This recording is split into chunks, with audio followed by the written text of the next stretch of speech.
muito bem observado, eles estão ganhando a guerra e eles estão ganhando por WO, porque o outro lado não responde. E essa é a reclamação de todas as forças policiais. Nós dispomos de meios de ação para derrotar o crime organizado no campo de batalha, por exemplo, mas o Estado não consegue passar as leis penais e leis de processo penal, as leis de execuções penais também, de modo ao combate ser eficiente. Às vezes você, o policial relata, prendi um rapaz, ou prendi às vezes um menor de idade, um assaltante de celular, ele está na rua novamente. Logo em seguida, houve aquela operação no Rio de Janeiro que foi tão comentada, e logo em seguida o Comando Vermelho permaneceu com o controle sobre o morro. A questão é, a gente tem que dividir. Há dois tipos de ocupação territorial e institucional feitas pelas facções. Ocupação horizontal, que é sobre território, que é o estilo do Comando Vermelho, e a vertical, que é institucional, feita pelo PCC. Uma demanda forças policiais e inclusive participação das Forças Armadas quando necessário, de maneira auxiliar. Outra demanda inteligência, COAF, Polícia Federal, instituições da República, de modo a desmantelar suas operações. E nós temos que saber usar isso de maneira inteligente. E fora isso, nós temos que trazer para o Brasil a ideia do direito penal do inimigo, que é qualificar de maneira especial pessoas que fazem parte dessas organizações criminosas que não reconhecem a autoridade do Estado como inimigos do Estado brasileiro, e a lei para elas funcionar de maneira diferente. Isso é um instituto que vai permitir que as forças policiais e as forças de justiça nossa tratem estes inimigos do Estado, que são as facções criminosas, como eles precisam ser tratados. Porque hoje eles se utilizam de direitos e prerrogativas, basicamente se manterem alheios à mão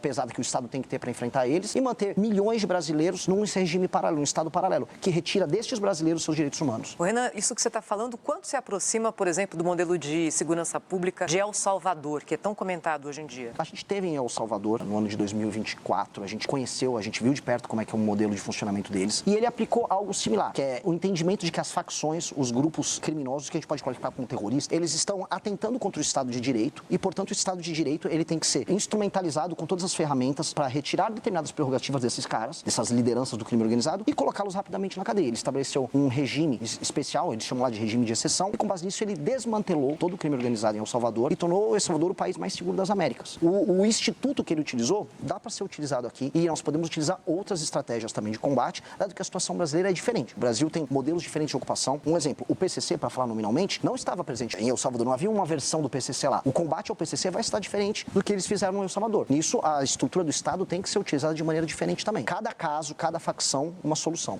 Renan, até te ouvir também sobre a questão de, um pouco do que o Mitri falou, dessa integração também entre as forças. Sim, eu acho isso e às vezes falta de vontade até política entre esses entes, né? Mas esse é o problema principal. A real é que as forças de segurança nos estados, elas sabem o que fazer. Eu tive no Ceará e nós temos cidades inteiras tomadas pelo crime organizado. Não há, eu repito aqui, já até fui processado 2 vezes pelo governador do Ceará. Não há vontade política em resolver isso. Não há vontade nenhuma. E eu suspeito, e posso tomar um terceiro processo, que o governo do Ceará é especialmente leniente com o avanço do Comando Vermelho. Há governadores que não têm vontade política em resolver isso. Na Bahia está acontecendo a mesma coisa com o Jerônimo. As forças policiais lá, elas reclamam, olha, eu quero fazer, nós sabemos onde há a área tomada pelo crime organizado, nós dispomos de forças, não é difícil trocar o tiro, resolver, não é difícil recuperar aquela área, mas nós não podemos fazer nada. Não há o comando, não há vontade. Uma das coisas mais absurdas que eu vi no Ceará foi, durante a tomada de uma cidade, Santa Quitéria, estavam discutindo o programa Pena Justa, que ia soltar mais bandidos, porque as cadeias não estavam supostamente em condições desejáveis para aqueles bandidos. Então, o que o presidente da República tem que fazer é, se eu eleito como presidente de maneira bem clara, o tema que me elegeu foi a destruição do crime organizado. Eu estou há 2 anos falando isso. Vai ser uma eleição plebiscitária. O cara que resolveu eleger Renan Santos, ele resolveu me eleger também, e muito por conta disso. Então, chegando lá, os estados que não decidirem cooperar, dado que estamos falando na tomada de espaços do território brasileiro, nós vamos fazer um estado de defesa específico nesses estados e municípios. A cooperação precisa acontecer. E eu já aviso alguns estados. Ceará precisa. Quer outro estado? Bahia precisa. As pessoas falam muito do Rio de Janeiro, mas o estado do Ceará tem uma situação muito pior do que a carioca. O Rio de Janeiro é um exemplo bizarro em muitos termos, mas às vezes ele fica anedótico. A situação, o número de mortes para cada 100 mil habitantes no Ceará... Os índices são piores. Muito piores. Talvez o número de áreas de domínio seja esse número maior. É mais fragmentado. O Rio de Janeiro é mais balcanizado. É uma facção aqui, outra tirando ali do prédio um no outro. Mas o caso no Ceará, você está falando de tomadas monopolistas por conta do Comando Vermelho e facções auxiliares. Se o governo está parado, ora, o governo tem que ser ou substituído, aí as pessoas vão votar em outro governo, ou quando nós chegamos ao poder, se eles decidirem não cooperar, vamos fazer um estado de defesa específico, por um tempo específico, para que nós retomemos esses territórios. E só nas áreas específicas. Tem aquelas pessoas que falam, mas e a democracia? Não existe democracia em Santa Quitéria, no Ceará. Eu vou fazer um estado de defesa e vou utilizar as forças policiais e, se necessário, as forças de segurança nacionais, as forças armadas, para fazer essas operações. Vamos recuperar esses territórios e aí entregar direitos humanos para as pessoas que precisam. Da maneira como está, eu volto a colocar, existem governadores que estão cooperando direto ou indiretamente com o avanço do crime. E isso precisa acabar. Deixa eu só pegar o gancho. Fala, em Santa Quitéria, que ele está aqui citando, que é o caso estado do Ceará, existe urânio. Uma mina de urânio e fosfato há 30 anos esperando licenciamento. É urânio e fosfato, o país importa fosfato. Tem fosfato lá em Santa Quitéria esperando licenciamento. IBAMA, não sei se FUNAI está metida, Ministério Público, estão interditando Santa Quitéria. Isso aí poderia gerar riqueza para a cidade, para o estado e para o Brasil. Está lá parado. Exato. É mais fácil o Comando Vermelho fazer uma bomba suja com urânio do que a gente produzir fertilizante para nossa agricultura. Essa é a piada nacional que a gente está vivendo. Aliás, é uma piada nacional. O Jornal da Band essa semana vai fazer reportagens com o Valtano de Oliveira mostrando essa questão dos fertilizantes, o quanto que o Brasil, que é o celeiro aí para o mundo, não consegue, é dependente 90% de importação de fertilizantes e anda a passo de tartaruga, é dependente, como na situação agora de guerra, do fertilizante de fora. Deixa eu só pegar o gancho sobre o que dizia agora há pouco em questão de segurança pública, o Aldo Rebelo, de falta de investimentos. Aldo, o senhor foi ministro da Defesa, queria ouvir depois também o Renan. O senhor viveu de perto a situação das Forças Armadas.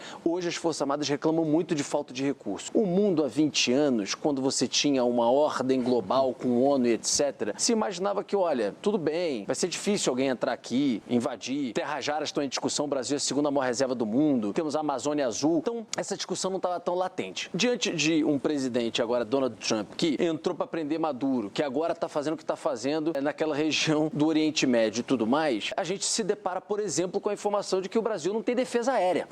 O Brasil não tem defesa aérea. Se ele quiser fazer o que ele fez, o Trump, com o Maduro, entra aqui adoidado. Inclusive, o Lula teria chamado a reunião com o ministro da Defesa também, com o Múcio e com o chefe das Forças Armadas, para falar sobre esse assunto. Qual a sua visão sobre um projeto de defesa para o Brasil diante desse mundo que a gente está vivendo? Depois queria ouvir o Renan também sobre isso. Renan, por favor. De maneira clara, eu me sinto, dadas as devidas proporções, como o Churchill pré-Segunda Guerra, avisando, olha, vai dar ruim, aquele cara do bigodinho tá avançando aqui, avançou nos Sudetos, vai dar ruim. O mundo está indo para um clima de guerra fria e que está cada vez mais quente. E as principais nações dispõem de tecnologias que a gente nem tem ideia na área militar. Não pouca gente acompanhou e pouca gente cobriu no Brasil o que foi o manifesto da Palantir, que é a principal empresa de tecnologia militar hoje dos Estados Unidos. São técnicas de guerra, técnicas de cybermilitares, drones, estratégias das mais diversas que o Brasil nem sequer possui ferramentas para fazer para iniciar esse enfrentamento. Alguns dizem que até teriam usado isso na invasão lá para pegar o Maduro. Né? Sim, os relatos dos militares venezuelanos são assustadores. Olha, eu nunca vi o tipo de técnica que foi utilizada aqui. Nós não temos hoje condições de defender o nosso próprio território num conflito. Só que o nosso território é cobiçado. Como você colocou na sua pergunta inicial, nós dispomos das terras raras, de recursos naturais, água, território, solo fértil, e nós somos um terreno em disputa. A China estava tentando fazer sua ocupação geopolítica aqui na América Latina e os Estados Unidos nos veem como reserva estratégica. Então nós estaremos no meio desse conflito. E é um conflito que vai chegar para as Américas e nós temos, por necessidade, se quisermos manter o nosso território de dimensões imperiais, continentais, temos como necessidade nacionalista manter o nosso país íntegro, se defendendo usando o que há de melhor em técnica. E nós temos uma oportunidade que, assim, foi nos dada por Deus, que foram as terras raras. Boa parte dos equipamentos militares de última geração,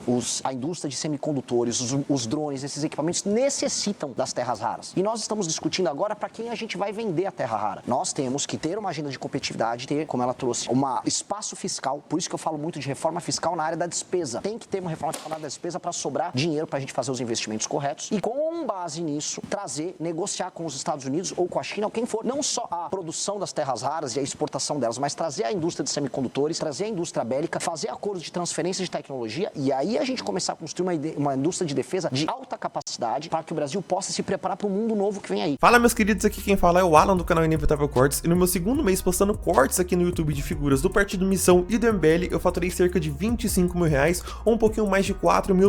E se você tem interesse em estar criando o seu próprio canal de cortes, eu preparei um treinamento 100% focado, mostrando o passo a passo para você estar conseguindo fazer seus cortes de figuras do Partido Missão e do MBL. Para acessar o treinamento é só clicar no primeiro link da descrição ou ler o QR Code que está aparecendo aqui no meio da tela agora.